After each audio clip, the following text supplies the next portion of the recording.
दोस्तों, मैं आज आपके सामने लेकर आया हूं लव जिहाद का एक ऐसा मामला जिसमें लड़की का परिवार खुद सत्तारूढ़ पार्टी से बिलोंग करता है। साथ ही लड़की का पिता वर्तमान में पार्षद भी है। बावजूद इसके एक तरफा प्यार में पड़े फैयाज नाम के सिरफिरे आशिक ने चाकू मारकर लड़की की हत्या कर दी। तो आइए जानते हैं क्या है पूरा मामला। हुबली धारवाड़ म्युनिसिपल कॉर्पोरेशन के कांग्रेस पार्षद निरंजन हिरेमठ की 23 वर्षीय बेटी नेहा हिरेमठ जब बीसीए की पढ़ाई कर रही थी, उसी दौरान नेहा के क्लास में फैयाज कोंडी कोप्पा नाम का एक लड़का भी पढ़ाई कर रहा था, जो बेलगावी जिले के सावदत्ती का रहने वाला है। चूंकि नेहा और फैयाज क्लासमेट थे तो दोस्त भी बन गए। नेहा फैयाज को एक दोस्त मानती थी, पर फैयाज कई मौकों पर उसके साथ रोमांटिक रिश्ते शुरू करने की कोशिश कर चुका था, पर नेहा हर बार मना कर देती थी। अब बीसीए कंप्लीट होने के बाद नेहा ने बीवीबी कॉलेज में एमसीए के फर्स्ट ईयर में एडमिशन लिया, जबकि फैयाज ने कॉलेज छोड़ दिया। कॉलेज छोड़ने के बाद भी फैयाज नेहा से मिलने की कोशिश करता था और उसे शादी के लिए प्रपोज भी किया करता था, पर नेहा का पूरा फोकस अपने कैरियर पर था और उसने साफ लफ्जों में मना कर दिया। पर फैयाज था कि नेहा को शादी के लिए परेशान करने लगा और शादी के लिए मना करने पर अंजाम भुगतने की धमकी देता था। बात जब हद से ज्यादा बढ़ गई, तब नेहा ने अंततः फैयाज से बचना शुरू कर दिया। नेहा ने फैयाज द्वारा परेशान किए जाने की बात अपने माँ बाप को बताई। माता पिता भी इस बात से चिंतित और परेशान हो गए। लड़की के पिता ने फैयाज को समझाया कि मेरी बेटी को परेशान मत करो, वो पढ़ने आती है, उसे पढ़ाई करने दो।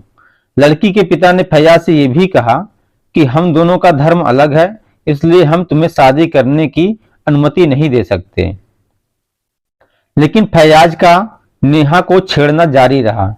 इस पर नेहा और उसके पिता ने पुलिस में जाने की चेतावनी भी दी, पर नेहा के पिता की समझाइश और चेतावनी का भी फैयाज पर कुछ असर नहीं हुआ।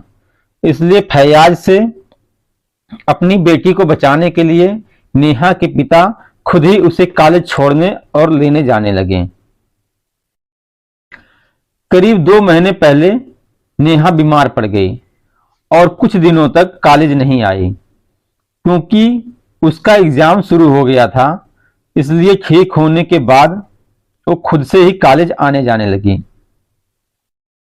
घटना वाले दिन यानी गुरुवार 18 अप्रैल 2024 को नेहा रोज की तरह हुबली स्थित बीवीबी कॉलेज एग्जाम देने आई थी और शाम 5 बजे के करीब एग्जाम देकर कॉलेज कैंपस से बाहर निकल रही थी कि अचानक सामने फैयाज आ गया, जो पहले से ही उसका इंतजार कर रहा था।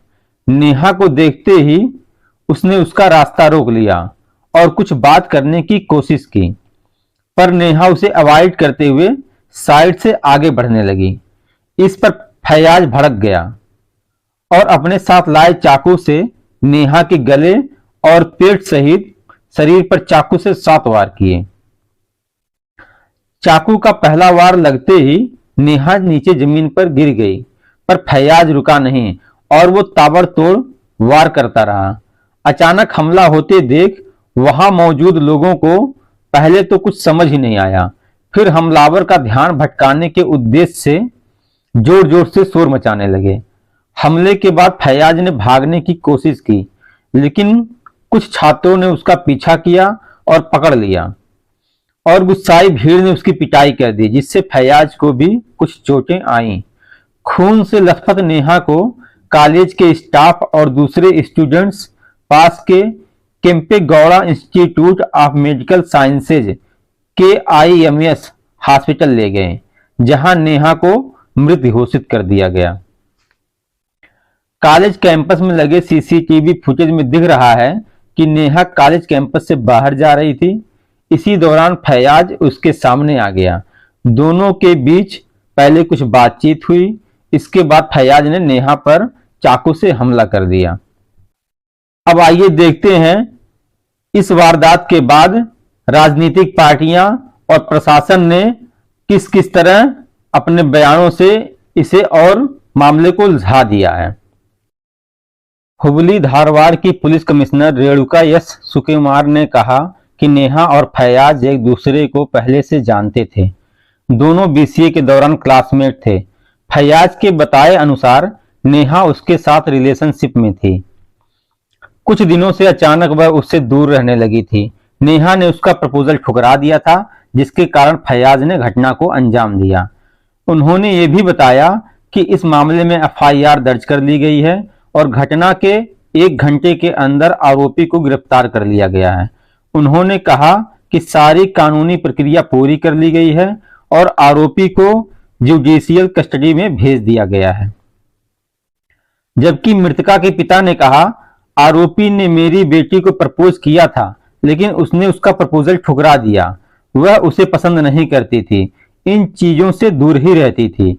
इस घटना से पहले हमने आरोपी से बात की थी और उससे बताया था कि वह मुस्लिम है और हम हिंदू हैं, इसलिए हम इस शादी की इजाजत नहीं दे सकते हैं। 23 वर्षीय फैयाज कुंडी कुप्पा के पिता बाबा साहेब सुबानी एक स्कूल टीचर हैं। उन्होंने बताया कि उन्हें इस जघन्य हत्याकांड के बारे में गुरुवार की शाम 6 बजे के आसपास पता चला। वो अपने बेटे की हरकत से पूरी तरह हैरान हैं। इस वारदात के बाद टूट गए हैं।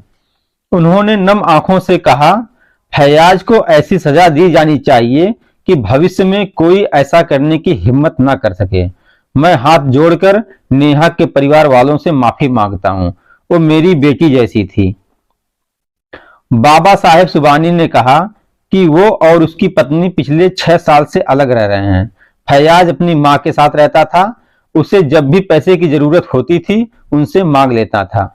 उन्होंने आखिरी बार अपने बेटे से करीब 3 महीने पहले बात की थी। उन्होंने ये भी बताया कि करीब 8 महीने पहले नेहा हीरेमत के परिजनों ने उन्हें फोन करके बताया था कि उनका बेटा उनकी बेटी को परेशान कर रहा है। फैयाज की मां मुमताज ने कहा, मैं अपने बेटे की ओर से कर्नाटक के सभी लोगों से माफी मांगती हूँ। मैं लड़की के माता पिता से भी माफी मांगती हूँ। वो मेरी बेटी की तरह थी। मैं भी उसके परिवार की तरह उतना ही दुखी हूँ। मेरे बेटे ने जो किया वो गलत है। इसके लिए उसे दंड मिलना चाहिए। उसने हमारा सिर शर्म से झुका दिया है। वह 5 दिन पहले यानी 13 अप्रैल को यह कहकर घर से निकला था कि वो घर बैठे बैठे तंग आ गया है, नौकरी ढूंढने जा रहा है। मुझे हत्या के बारे में तब पता चला जब एक परिचित ने फोन करके मुझसे टेलीविजन चालू करने के लिए कहा। केंद्रीय मंत्री प्रहलाद जोशी ने कहा कि इस घटना के पीछे लव जिहाद का एंगल है। कांग्रेस के शासन में कानून व्यवस्था पूरी तरह से खराब हो गई है। बीजेपी अध्यक्ष जेपी नड्डा भी पीड़ित परिवार से मिलने पहुंचे और उन्हें न्याय दिलाने का भरोसा दिया। उधर लड़की के पिता ने भी घटना को लव जिहाद का मामला बताया। उन्होंने कहा, ये लव जिहाद नहीं है तो क्या है। उन्होंने दावा किया कि आरोपी ने उनकी बेटी को फंसाने की योजना बनाई थी। लड़की के पिता ने यह भी कहा कि फैयाज और उसके कुछ साथी नेहा का धर्म परिवर्तन कराना चाह रहे थे, जिसकी वो धमकी दे चुके थे, लेकिन हमारी लड़की ने इस पर ध्यान नहीं दिया। जिहाद के लिए वे अच्छे परिवारों की लड़कियों को निशाना बनाते हैं। उनका जल्द से जल्द एनकाउंटर किया जाना चाहिए या फांसी दी जानी चाहिए। लड़की के पिता निरंजन हीरेमथ ने कुल 8 लोगों का नाम पुलिस को दिया है, पर पुलिस ने फैयाज के अलावा और किसी को अब तक गिरफ्तार नहीं किया है। उन्होंने बाकी लोगों की भी जल्द से जल्द गिरफ्तारी की मांग की। साथ ही उन्होंने कहा कि पुलिस किसी के दबाव में काम कर रही है और उन्होंने अपनी ही सरकार पर सवाल उठाते हुए कहा कि अब उनका भरोसा उठ रहा है, इसलिए वे चाहते हैं कि नेहा हत्याकांड की जांच सीबीआई को सौंप दी जाए। हालांकि राज्य की सिद्धारमैया सरकार ने इस केस की जांच सीआईडी को सौंप दिया है। इस बीच राज्य के मुख्यमंत्री सिद्धारमैया ने लव जिहाद के दावों को खारिज कर दिया है। उन्होंने कहा कि यह हत्या निजी कारणों से की गई है और राज्य में कानून व्यवस्था बिल्कुल दुरुस्त है। वहीं कर्नाटक के गृह मंत्री डॉक्टर जी परमेश्वर ने भी इस मामले में अपनी प्रेम संबंधी टिप्पणी के लिए माफी मांगी। जी परमेश्वर ने शनिवार को पत्रकारों से बात करते हुए कहा कि अगर मामले के संबंध में उनके किसी भी बयान से नेहा के माता पिता की भावनाओं को ठेस पहुंची है तो उन्हें खेद है। दरअसल इस घटना की प्रतिक्रिया देते हुए परमेश्वर ने कहा था कि नेहा और फैयाज एक दूसरे से प्यार करते थे और रिलेशनशिप में थे। कर्नाटक के हुबली में हुए नेहा हिरेमत मर्डर केस को लेकर माहौल गर्म है। लोग नेहा के लिए इंसाफ की मांग कर रहे हैं, विरोध प्रदर्शन हो रहे हैं, इसे लव जिहाद कहा जा रहा है। इसी बीच हुबली धारवाड़ पुलिस ने धारवाड़ के रहने वाले 2 लड़कों सादिक और आदिल को विवादित सोशल मीडिया पोस्ट लिखने के आरोप में गिरफ्तार किया है। दोनों लड़कों ने नेहा की हत्या का समर्थन किया था। उन्होंने अपने फेसबुक अकाउंट पर नेहा और फैयाज की तस्वीर अपलोड करते हुए लिखा था, फैयाज और नेहा सच्चा प्यार करते थे, उसने अपने इश्क के लिए इंसाफ किया है, जस्टिस फॉर लव। इस पोस्ट के सामने आने के बाद कुछ हिंदू संगठनों ने स्थानीय पुलिस स्टेशन में इसकी शिकायत दर्ज कराई, जिसके बाद पुलिस ने त्वरित कार्रवाई करते हुए दोनों लड़कों को गिरफ्तार कर लिया है। सूबे में सत्तारूढ़ कांग्रेस के खिलाफ विपक्षी पार्टी बीजेपी खूब हमले बोल रही है। वहीं बीजेपी और कांग्रेस के बीच लव जिहाद को लेकर नोकझोंक हो रही है। चुनाव का समय चल रहा है और इस बीच पीएम मोदी द्वारा इस घटना के जिक्र के बाद मामला और ज्यादा गंभीर हो गया है। पीएम मोदी ने जब कर्नाटक में रैली की तो उन्होंने भी हुबली के नेहा मर्डर केस का उल्लेख किया और राज्य सरकार पर कानून व्यवस्था को लेकर सवाल उठा दिए हैं। कर्नाटक पहुंचे पीएम मोदी ने अपने भाषण के दौरान कांग्रेस पार्टी पर निशाना साधते हुए कहा कि भारत में कांग्रेस पार्टी जिस सोच को बढ़ावा दे रही है वह काफी खतरनाक है। हमारी बेटियों पर हमले हो रहे हैं, सार्वजनिक जगहों पर बम धमाके हो रहे हैं, जो लोग भजन कीर्तन सुन रहे हैं उन पर हमले हो रहे हैं। अखिल भारतीय विद्यार्थी परिषद के नेतृत्व में छात्रों के एक समूह ने आरोपियों को कड़ी सजा देने की मांग करते हुए विश्वविद्यालय के सामने विरोध प्रदर्शन किया।